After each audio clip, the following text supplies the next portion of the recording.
భారత్లో China virus కలకలం రేపుతుంది. మరి ఈ వైరస్ ఇప్పటికే భారత్లో 2-3 చిన్నారులకు సోకిందనేసి, హెచ్ఎంపీవీ వైరస్ ఉందనేసి నిర్ధారణ అయ్యింది. అయితే ఈ వైరస్ లక్షణాలేంటి, దీన్ని ఎలా గుర్తించవచ్చు, దీనికి ఏమైనా ట్రీట్మెంట్ ఉందా అన్న ఒక డేంజరస్ బెల్స్ ఒక సైడ్ మోగుతుంటే, అసలు ఈ వైరస్ అసలు పాతది, చాలా పురాతనమైనది, దీనివల్ల ఎలాంటి ప్రాణాంతక ప్రమాదం లేదు. కొంతమంది మాఫియా కేటుగాళ్ళు అంటే మెడికల్ మాఫియా వల్లనే ఇదంతా కూడా బయట స్ప్రెడ్ అవుతుంది తప్ప దీనివల్ల పెద్దగా డేంజర్స్ ఏం లేదు అనేసి మరి కొందరు మాట్లాడుకుంటున్నారు. అసలు నిజంగా ఈ హెచ్ఎంపీవీ వైరస్ అనేది ఎంతవరకు ప్రాణాంతకం, లేదంటే సేఫెస్ట్ జోన్లోనే ఒకవేళ ఉంటే లైట్గానే తీసుకోవచ్చు, ఈ అన్ని విషయాలను మనం కులంకషంగా చర్చిద్దాం. మనతో పాటు Niloufer superintendent doctor Ravikumar sir ఉన్నారు. మాట్లాడి చాలా విషయాలు తెలుసుకుందాం. పబ్లిక్లో ఉన్న భయాన్ని పోగొడదామా, లేదంటే నిజంగా జాగ్రత్తలు తీసుకోమని చెప్దామా, చర్చిద్దాం. సార్ నమస్తే. సార్, అసలు నిజంగా ఈ హెచ్ఎంపీవీ వైరస్ అనేది చైనా నుంచి వస్తుందంటేనే ఒకలాంటి భయం. ఎందుకంటే మనం చూసాము కరోనా వైరస్ ఎంత డేంజరస్గా విజృంభించింది, దాని తర్వాత జరిగినటువంటి పరిణామాలు, పోస్ట్ కోవిడ్తో బాధపడుతున్నటువంటి చాలామందిని మనం ఇప్పటివరకు కూడా చూస్తున్నాం. మరి మీరు చెప్పండి, ఇప్పుడు వస్తున్నటువంటి భారత్లోకి ఎంటర్ అయినటువంటి వైరస్ లక్షణాలు ఏంటి, ఎలాంటివి గుర్తించారు, వీటికి అసలు నిజంగా వస్తే ట్రీట్మెంట్ అనేది లేదంటారా?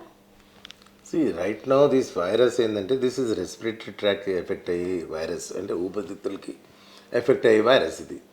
సో యూజువల్లీ ససెప్టబుల్ క్యాండిడేట్స్ ఎవరు ఉంటారంటే చిన్నపిల్లలు ఎక్కువగా ససెప్టబుల్ ఉంటారు, బికాజ్ వాళ్ళ ఇమ్యూనిటీ తక్కువ ఉంటుంది, ఆర్ అంత ఎక్కువగా హైజీన్ పాటించరు. వీటిలన్నిటి వల్ల వాళ్ళకి ఎఫెక్ట్ అవుతుంది. ఎఫెక్ట్ అవ్వటం పెద్దవాళ్ళకి కూడా ఎఫెక్ట్ అవుతుంది, కానీ దానివల్ల మార్బిడిటీ అక్కడ చాలా తక్కువ ఉంటుంది. ఒక్కొక్కసారి వీళ్ళకి జరిగితే చాలా ఎక్కువ ఉంటుంది. అంటే ఫర్ ఎగ్జాంపుల్ ఇండియా మొత్తంలో గిని చూసుకుంటే బిలో 5 years చిల్డ్రన్ చనిపోవడానికి కారణం ఏంటంటే నిమోనియానే. ఆ నిమోనియా కూడా ఎందుకు వస్తుంది, వైరస్ వల్ల వస్తుంది most of the cases. So ఈ వైరస్ కూడా అదే జరుగుతుంటుంది. ఏంటంటే ఫస్ట్ వచ్చేది జస్ట్ కోల్డ్, దగ్గు, రొంప, జలుబు, ఫీవర్, గొంతులో గరగర ఇట్లానే ఉంటుంది. So this is nothing to worry. ఇది ఆ వైరసా ఇంకో వైరసా అని చెప్పాలంటే పరీక్షలు చేయాలి. సో పరీక్షలు మేము ఎప్పుడు చేస్తామంటే క్రాప్స్ ఆఫ్ కేసెస్, చాలా కేసెస్ అదే లక్షణాలతో వచ్చేస్తూ ఉంటే అప్పుడు మనం వైరాలజీ ల్యాబ్కి పంపిస్తాం. ఇప్పుడు రోజు మాకు వచ్చే కేసులు మనం చూస్తున్న కేసులు ఇవే ఉంటాయి కాబట్టి వాటి గురించి మనం పెద్దగా పట్టించుకోవాల్సిన అవసరం లేదు. కానీ ఈ వైరస్ ఐడెంటిఫై చేశారు కాబట్టి మనం జాగ్రత్తగా అయితే ఉండాల్సిన అవసరం అయితే ఉంది. కావాలని కొని తెచ్చుకోకూడదు కదా ఏ జబ్బు. అందుకోసం కోవిడ్కి ఏమైతే ప్రికాషన్స్ తీసుకున్నారో, హ్యాండ్ వాష్, గుంపుల్లోకి వెళ్ళకపోవటం, ఇట్లా క్లీన్ ఎయిర్, ఇట్లా క్లోజ్డ్ రూమ్స్లో 10 మంది ఉండటం, ఇట్లా కాకుండా వెంటిలేటెడ్ రూమ్స్ ఉండాలి, ఓపెన్ ఎయిర్ ఉండాలి. ఓపెన్ ఎయిర్లో ఎక్సర్సైజ్ చేస్తే ఇది రాకుండా కొంత ఆపుతుంది. సో లంగ్ ఎక్సర్సైజ్ కొంతవరకు ప్రివెంట్ చేస్తుంది. నైట్లో పడుకునేటప్పుడు ఫేస్ అంతా, నోరు, ముక్కు అంతా క్లీన్గా కడుక్కుని వాళ్ళు they can remove that some part of the virus. ఏదైనా ఒక వైరస్ నోట్లో ఉండొచ్చు, అది నైట్లో బ్రష్ చేసుకుంటే అవి పోతాయి, షట్ డౌన్ అయిపోతాయి. సో ఇట్లాగా కొన్ని ప్రికాషన్స్ తీసుకుంటే అది రాకుండా వస్తే ఫీవర్, కోల్డ్, కాఫ్. ఓకే, లక్షణాలు చెప్తున్నారు, ఫీవర్, కోల్డ్, కాఫ్, ఫ్లూ లక్షణాలు ఆల్మోస్ట్ ఇవే సేమ్ మనకు కరోనా వైరస్లో కూడా చూసాం. సో చిన్న పిల్లలనే ఇప్పటి వరకు వచ్చింది భారత్లో, ఆల్మోస్ట్ ఆల్ చిన్నపిల్లలకే ఈ వైరస్ సోకిందని నిర్ధారణ అయింది. కొంతమంది ట్రీట్మెంట్ చేసుకొని బయటికి వస్తే ఇంకొంతమంది ట్రీట్మెంట్ పొందుతూ ఇంకా హాస్పిటల్స్లో ఉన్నారని తెలుస్తుంది. సార్, నిజంగా చిన్న పిల్లలకు మాత్రమే ఈ వైరస్ సోకుతుందా, లేదంటే ఏజ్డ్ వాళ్ళకైనా, ఎట్లాంటి వాళ్ళకి వైరస్ సోకే అవకాశాలు ఎక్కువగా ఉంటాయి? అంటే బలమైన వాళ్ళక, బలహీనంగా ఉంటుంది? ఇక్కడ ఏంటంటే ఒకటి మనం రోగ నిరోధక శక్తి అని ఒకటి ఉంటుంది. ఇది ఏంటంటే యూజువల్లీ రిచ్ బ్లడ్ అంటే రక్తహీనత ఉన్న వాళ్ళకి ఎక్కువ ససెప్టబుల్ ఉంటారు. సో రక్తహీనత ఉన్నవాళ్ళు అంటే హిమోగ్లోబిన్ అంటాం, హిమోగ్లోబిన్ తక్కువ ఉన్నవాళ్ళు they should be very careful. ఒకవేళ కిడ్నీ సమస్యలతోటి స్టెరాయిడ్స్ ఇస్తూ ఉంటాం, వాళ్ళు బ్లడ్ క్యాన్సర్ తోటి స్టెరాయిడ్స్ ఇస్తూ ఉంటాం. వీళ్ళంతా ససెప్టబుల్ అనమాట. వీళ్ళకి ఎక్కువ అవకాశం ఇన్ఫెక్ట్ అయ్యే అవకాశం ఉంటుంది. వీళ్ళకి వస్తే తగ్గటం కూడా చాలా లేట్ అవ్వచ్చు, లేకపోతే దానివల్ల నష్టం కూడా జరగవచ్చు. అందుకోసం ఇమ్యూనిటీ తక్కువ ఉన్నవాళ్ళు అంటే హెచ్ఐవి పేషెంట్స్ కూడా అయి ఉండొచ్చు. సో వీళ్ళకి ఏంటంటే వీళ్ళకి రాకుండా జాగ్రత్త పడటమే ముఖ్యం. బికాజ్ ఇంకా మనం వ్యాక్సిన్ తయారు చేయలేదు కాబట్టి. సో ఇవి రాకుండా చూసుకోవడం చాలా ఇంపార్టెంట్. బట్ భయపడవలసిన పని లేదు. అండ్ జాగ్రత్తగా ఉండవలసిన అవసరం అయితే ఉన్నది. సార్ ఫ్లూ లక్షణాలు అంటున్నారు, అంటే వీటికి సంబంధించి ఎక్కువగా దగ్గు, జ్వరం, సర్ది ఈ టైప్ ఆఫ్. మరి అంటే ఎన్ని రోజులు ఇవే కంటిన్యూగా ఉంటే మనకి వైరస్ సోకింది అని తెలుసుకునే నిర్ధారణ చేసుకునేటువంటి అవకాశాలు ఉన్నాయి? నిజంగా ఇప్పటివరకు ఇంకా వ్యాక్సినేషన్ లేదంటున్నారు. టెస్ట్లు ఏమన్నా అవైలబుల్గా ఉన్నాయా వీటికి సంబంధించినవి మన దగ్గర, అంటే మీన్స్ భారత్లో, హైదరాబాద్లో? సో ఇప్పుడు యాక్చువల్లీ ఏ వైరస్ అయినా సరే వైరాలజీ పంపించి చేయించవచ్చు. కాదంటే ఇప్పుడు ఆల్రెడీ మీకు ఒకసారి చెప్పాను, ఎక్కువ ఒకటే టైప్ ఆఫ్ క్యాండిడేట్స్, ఒకటే లక్షణాలు ఉన్న ఎక్కువ పేషెంట్లు వస్తుంటే అప్పుడు మనం వైరస్ కోసం స్వాబ్ తీసి వైరాలజీకి పంపించి సో డిటెక్ట్ చేయండి అని చెప్పవచ్చు. సో ఒక్కొక్క కేసు కోసం ఇట్లా చేయాలంటే కొంచెం ఖర్చుతోటి శ్రమతోటి కూడుకున్నది. అండ్ అంత అలార్మింగ్ కూడా లేదు కాబట్టి right now we are not sending to the virology. అది ప్రైవేట్ వాళ్ళు కాబట్టి వాళ్ళు ఎఫర్టబుల్ పేషెంట్స్ వాళ్ళు టెస్ట్ చేశారు, వాళ్ళకి పాజిటివ్ వచ్చిందని నేను కూడా చూశాను. సో సేమ్ థింగ్ ప్రాబబ్లీ సెటప్లో, గవర్నమెంట్ సెటప్లో ఎట్లా అంటే we think of larger society value చూస్తాం కాబట్టి స్పొరాడిక్గా 1-2 కేసుల కోసం పరీక్షలు చేయించి చేయలేము. So keep a watch. అంత అలార్మింగ్ ఏం లేదు, బట్ జాగ్రత్తగా ఉండండి అని చెప్తున్నాం కదా. అంటే ఈ వైరస్ ఎక్కువగా చిన్న పిల్లలకి, అది కూడా 5 ఏళ్లలోపు పిల్లలకే ఎక్కువగా వైరస్ సోకుతుందని నిర్ధారణ అవుతుందనేసి తెలుస్తుంది కదా. మరి నిజంగా 5 ఏళ్ల పిల్లలకి మనము అవగాహన కల్పించాలంటే కొద్ది కష్టమే తల్లిదండ్రులకు అవగాహన కల్పించాలి. ఎట్లా అంటే ఇప్పుడు మనం అనుకోండి సార్, ఫేస్ మాస్క్ వేసుకోవచ్చు, గుంపులుగా వెళ్ళినప్పుడు కొద్ది జాగ్రత్తలు పాటించాలి. కానీ చిన్న పిల్లలు స్కూల్స్కి వెళ్తుంటారు, ఆల్మోస్ట్ ఆల్ గుంపులుగానే ఎక్కువగా ఉంటుంటారు వాళ్ళు. సో ఆడుకోవడానికి బయటికి వెళ్తుంటారు, ఇవన్నీ ఉంటాయి. సో వాళ్ళని ఎట్లా అంటే వాళ్ళకి అవగాహన కల్పించే విషయంలో పేరెంట్స్ ఎట్లాంటి జాగ్రత్తలు తీసుకోవాలంటారు? పేరెంట్స్ అవని, కేర్ టేకర్ అవని, అక్కడ వెళ్తున్న దాయ అవని, టీచర్ అవని, అసలు మాట్లాడితే ప్రతి వాళ్ళకి అవగాహన ఉండాలి. బేబీస్ని హ్యాండిల్ చేస్తున్న వాళ్ళు ప్రతి వాళ్ళకి ఆ అవగాహన ఉండాలి. అట్లా ఉన్నప్పుడే ఇవి రాకుండా కొంత ప్రివెంట్ చేయగలదు. ఎవరు ఈ చైన్లో ఎవరు సరిగ్గా ఒక ఆటోలో 30 మంది పిల్లల్ని వేసుకొని పోతే సరిపోతుంది, 20 మందికి రావడానికి అవకాశం ఉంటుంది. So you should see that they should be handled properly. So అంతే తప్పితే ఈ ప్రికాషన్స్కి ఎక్సెప్షన్స్ ఉండవు.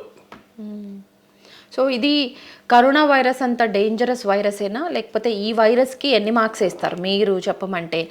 వైరస్ ప్రాణాంతకమేనా, ప్రాణాంతకం కాదా అన్న ఒక మాట మీ వరకు ప్రస్తావనకు వస్తే మీరు ఏం చెప్తారు sir?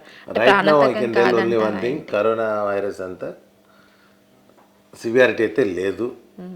So as for the text books, literature చూస్తే అంత సీరియస్నెస్ లేదు. So in case if this is ఈ వైరస్ ఇట్లా పిల్లలు పెడుతుంది కదా, మల్టిప్లై అయినప్పుడు what you call different types of వచ్చేస్తుంటాయి. అట్లాగే ఏమైనా వస్తే అప్పుడు మళ్ళీ మనం వ్యాక్సిన్ కోసం ఆలోచించాల్సి వస్తుంది. Right now nothing to worry. So ఇప్పటికే కొంత చిన్నారులకి కొంతమందికి వచ్చింది, ట్రీట్మెంట్ తీసుకొని బయటికి వస్తున్నారు అంటున్నారు. అంటే కొంతమంది ఇంకా ట్రీట్మెంట్లోనే ఉన్నారు. నిజంగా మన వరకు, తెలంగాణ వరకు ఇదే వైరస్ గనక వస్తే మన దగ్గర ఉండేటువంటి ఇన్ఫ్రాస్ట్రక్చర్ కావచ్చు, లేదంటే వీటి విషయంలో మీరు గవర్నమెంట్కి ఇచ్చేటువంటి సలహాలు కావచ్చు, లేకపోతే మీ వరకు కావాల్సినటువంటి ఎక్విప్మెంట్స్ కావచ్చు, ఎలాంటివి కోరే chances? Fortunately there is no problem. మన దగ్గర ఎక్సలెంట్ ఫెసిలిటీస్ ఉన్నాయి. ఇప్పుడున్న లోడ్కి ఇంకొక లోడ్ ఎక్స్ట్రా వచ్చినా కూడా మనం హ్యాండిల్ చేయగలిగే ఆక్సిజన్ సప్లై ఉంది, మ్యాన్ పవర్ ఉంది, సో బెడ్స్ ఉన్నాయి, everything is there. Sometimes మరీ కోవిడ్ లాగా రెస్పిరేటరీ అందరు వెంటిలేటర్ మీదకి పెట్టాలి అంటే అది ఆలోచించాల్సి వస్తుంది. బట్ ఇప్పుడున్న పరిస్థితుల్లో అయితే ఇప్పుడున్న పేషెంట్స్కి డబుల్ ద నెంబర్ వచ్చిన నీలోఫర్ హాస్పిటల్ లాంటి institutes they can handle very well. అవును సార్, చిన్నపిల్లలాగానే కొంత బెస్ట్ ట్రీట్మెంట్ కావాలి అంటే నీలోఫర్నే ఎక్కువగా ప్రిఫర్ చేస్తుంటారు. సో ఈ వైరస్ విషయంలో ఇప్పటి వరకు అంటే ఇక్కడి వరకు మీకు వచ్చినటువంటి మన ఆదేశాలు కావచ్చు, అంటే గవర్నమెంట్ నుంచి కావచ్చు, లేదంటే హెల్త్ డిపార్ట్మెంట్ నుంచి కావచ్చు, మీకు ఉండేటువంటి ఇన్స్ట్రక్షన్స్ ఎట్లాంటివి ఏమైనా వచ్చాయా? వాటిని మీరు ఏమన్నా ఫాలో అవుతున్నారా? ఇక్కడికి వస్తున్న వాళ్ళకి, పేరెంట్స్కి కావచ్చు, ఇక్కడికి వచ్చే వాళ్ళకి ఎట్లాంటివి చెప్తున్నారు? అంటే గుంపులుగా వచ్చేటప్పుడు మాస్క్ వేసుకొని రావాలి, ఇట్లాంటివి ఏమన్నా చెప్తున్నారా? ఈ వైరస్ పట్ల ఏమన్నా అవేర్నెస్ తెప్పిస్తున్నారా? ఆల్రెడీ వీఆర్ టెల్లింగ్, లైన్లో నిలబడ్డ వాళ్ళకి కూడా దూరంగా నిలబడమని చెప్తున్నాము, మాస్క్లు వేసుకోమని చెప్తున్నాము, ఊరికే షేక్ హ్యాండ్స్ భుజాల మీద చేతులు వేసుకుని అట్లా ఉండొద్దని చెప్తున్నాం. So routine general precautions already మేము ఎవ్రీడే చెప్తాము. ఇప్పుడు ఇంకా కొంచెం క్లియర్గా మళ్ళీ స్పెసిఫిక్గా నర్సెస్ని కూడా పెట్టి చెప్పిస్తున్నాం. అండ్ వాచ్మెన్స్ అందరు కూడా అట్లనే చేస్తున్నారు. సో గుంపులుగా ఓపీలోకి పంపట్లేదు. సో వీఆర్ హ్యాండ్లింగ్ కొన్ని రెస్పిరేటరీ కేసులు అనుకుంటే పై జనాల్లో కలవకుండా కిందనే సెపరేట్గా వేరే ఓపీ పెట్టి అక్కడ రన్ చేస్తున్నాము. So we have taken all precautions. So మన వరకు జ్వరం వచ్చినా, దగ్గు వచ్చినా, సర్ది వచ్చినా ఏదన్నా మెడిసిన్స్ వేసేసుకొని దాన్ని తగ్గించుకునే ప్రయత్నం చేస్తుంటాం. కొన్ని సందర్భాల్లో ఎమర్జెన్సీ టైంలో వెళ్ళేస్తుంటాం బయటికి. కానీ పిల్లలకి ఏదన్నా వచ్చినప్పుడు కొంత భయపడుతుంటాం. ఫీవర్ కానీ, కొంత ఫీవర్ కంటిన్యూస్గా అట్లే వేడిగా ఉంటే కూడా కొంత భయపడుతుంటాం. సో వాళ్ళకి ఇదే సర్ది, దగ్గు, జ్వరం ఇట్లాంటి విషయంలో ఇప్పుడు వైరస్ కలకలం రేపుతున్న టైంలో ఇలాంటివి గనక వస్తే నిజంగా డాక్టర్ దగ్గరికి వెళ్ళే సలహాలు, సూచనలు తీసుకోమంటారా? ఇంట్లో ఉండేటువంటి మెడిసిన్స్ వేసేసుకోవచ్చు అంటారా? 100%. ఒక్క పారాసిటమాల్ తప్పితే మిగతా ఏ డ్రగ్స్ వాడాలన్నా డాక్టర్ సలహా తీసుకోవాల్సిందే. ఈవెన్ పారాసిటమాల్ కూడా ఎన్ని గంటలకి ఒక్కొక్కసారి వేసుకోవాలి, ఎంత మోతాదులో వేసుకోవాలి అనేది డాక్టరే చెప్తారు.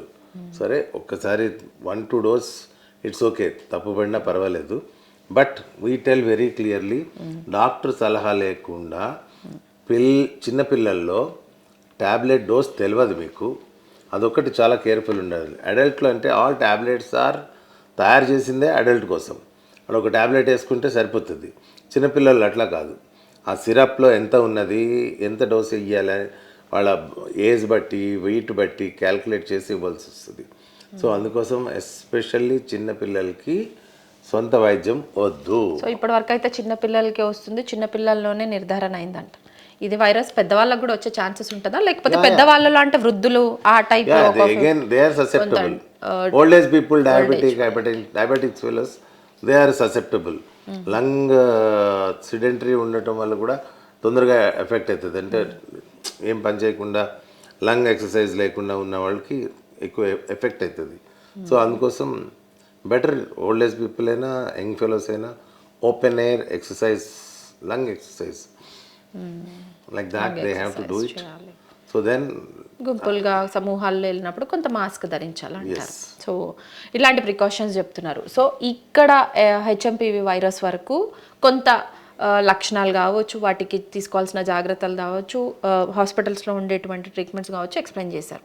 సో కొంతమంది ఏమంటున్నారంటే ఈ వైరస్ ఇప్పుడుదేం కాదు, చాలా పాత వైరస్, దీనివల్ల భయపడాల్సిన అవసరమే లేదు, కేవలం దగ్గు, జ్వరం, సర్ది వీటితోటే వస్తుంది కాబట్టి భయపడాల్సిన అవసరం లేదు. ఇంకోటి ఏంటంటే కొంతమంది మెడికల్ మాఫియా అంటే గానులు మాత్రమే దీన్ని బయటికి ఇట్లా వదులుతున్నారు, ఇట్లాంటి అంత స్ప్రెడ్ చేసి ప్రచారం చేస్తున్నారు తప్ప దీంతో వచ్చేది ఏం లేదు, దీనికి భయపడొద్దు అనేసి. మీరు చెప్పండి సార్, నిజంగా మెడికల్ మాఫియా గురించే ఈ వైరస్ని బయటికి తీసుకొచ్చారంటారా? అది ఎక్కడుందో తెలియదు మెడికల్ మాఫియా, కానీ I can tell you one thing, ఈ వైరస్ అనేది గాల్లోనే ఉంటుంది. అవకాశం అంటే దానికి సానుకూల పరిస్థితి వస్తే అది ఫ్లేరప్ అవుతుంది, అంటే పిల్లలు పెట్టి మల్టిప్లై అయిపోతుంటుంది, అప్పుడు ఎవరికైనా ఎఫెక్ట్ అవుతుంది. అనుకూల పరిస్థితుల్లో ఉన్నప్పుడు ఈ వైరస్ మల్టిప్లై అవుతుంది. This is the main problem. So multiply అవుతున్నప్పుడు డేంజరస్ వైరస్ కింద మారచ్చు, లేకపోతే డొసైల్ దాంట్లో దమ్ లేకుండా కూడా పిల్లలు పుట్టవచ్చు. సో ఎట్లాగా మారుతుంది అన్నది ఒక జనరేషన్ నుంచి ఒక జనరేషన్కి వైరస్ ఫాస్ట్గా పుడతాయి కాబట్టి ఆ వైరస్ ఎక్కువ అయ్యి ఇట్లా రెస్పిరేటరీకి వస్తుంటుంది. సో ఇప్పటికీ కూడా జనాల్లో నమ్మల్లా నమ్మొద్దా ఈ వైరస్ అనేది ఓన్లీ స్ప్రెడ్డింగ్ న్యూసేనా అన్న ఒక సందేహం ఉంది. దానికి మీరేం చెప్తారు? పుస్తకాలు చదవండి, నాలెడ్జ్ పెంచుకోండి. ఊరికే ఇమాజినరీ వరల్డ్లో ఉంటే ఎవరు ఏం చేయలేరు. Imagination is entirely different from reality. రియల్గా దగ్గు రంప జలుబు వస్తేనే కదా పేషెంట్లు వస్తున్నారు. వాళ్ళకి పరీక్షలు చేస్తేనే కదా మనకు నిమోనియా అని తెలుస్తుంది. సో ఇది వైరస్ వల్ల వస్తుంది. Most of the time it is self limiting. ఈ సెల్ఫ్ లిమిటింగ్ దానికదే తగ్గిపోయి జబ్బులు వచ్చినప్పుడు ఇట్లా మాట్లాడుకుంటుంటారు. సో వాళ్ళు మాట్లాడుకునే దానికి మనం సమాధానం కరెక్ట్గా చెప్పినా వాళ్ళకి అర్థం కాదు.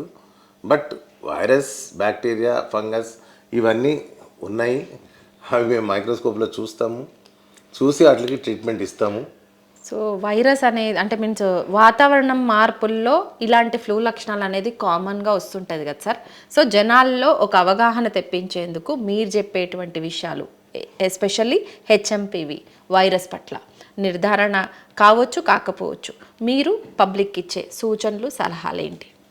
సేమ్ మెయింటైన్ ద డిస్టెన్స్, శుభ్రంగా ఉండటం, హైజీన్ పాటించటం, cleaning the mouth and nose and hand wash, these are the techniques you have to use. And గుంపుల్లో తిరగకపోవటం, ఫ్రెష్ ఎయిర్ ఉండాలి. ఈ రూమ్లో ఇట్లా వచ్చే ఎయిర్ ఇట్లా వెళ్ళిపోవాలి. ఒకటే క్లోజ్డ్ రూమ్లో, ఏసీ రూమ్లో ఎప్పుడు కూర్చొని ఉంటే 10 మంది ఒకళ్ళకి వస్తే దగ్గు అందరికీ వచ్చే అవకాశాలు ఉంటుంది. So fresh air, little exercise, these are commonly life style modification. ఇట్లా మోడిఫికేషన్ చేసుకుంటే ఇట్లాంటి నిమోనియాలు ఈజీగా రావు. That's all. Thank you so much. So మొత్తానికి మనం చూస్తున్నాము అంటే హెచ్ఎంపివి వైరస్ అనేది చాలా పెద్దగా భయపడాల్సిన అవసరం లేదు, కానీ అట్ ది సేమ్ టైం జాగ్రత్తలు మాత్రం చాలా ఇంపార్టెంట్. ఎందుకంటే వైరస్ అనేది డాక్టర్ లాంగ్వేజ్లో చెప్పాలంటే డెఫినెట్గా వైరస్ అనేది గాల్లో ఉంటుంది. అది నిర్ధారణ అయ్యే విషయంలో చాలా వరకు రోగ నిరోధక శక్తి తక్కువగా ఉన్న వాళ్ళలో, అది చిన్నపిల్లలు కావచ్చు, మిడిల్ ఏజ్ వాళ్ళు కావచ్చు, లేదంటే వృద్ధులు కావచ్చు, ఎవరికైనా వచ్చే ఛాన్సెస్ చాలా వరకు ఉంటాయి. కాబట్టి గుంపులుగా లేదంటే సమూహాల్లో వెళ్ళినప్పుడు ఇట్లాంటి టైంలో మాస్కులు పెట్టుకోవడం కావచ్చు, ఇలాంటి ప్రికాషన్స్ తీసుకోవడం మాత్రం చాలా వరకు బెటర్.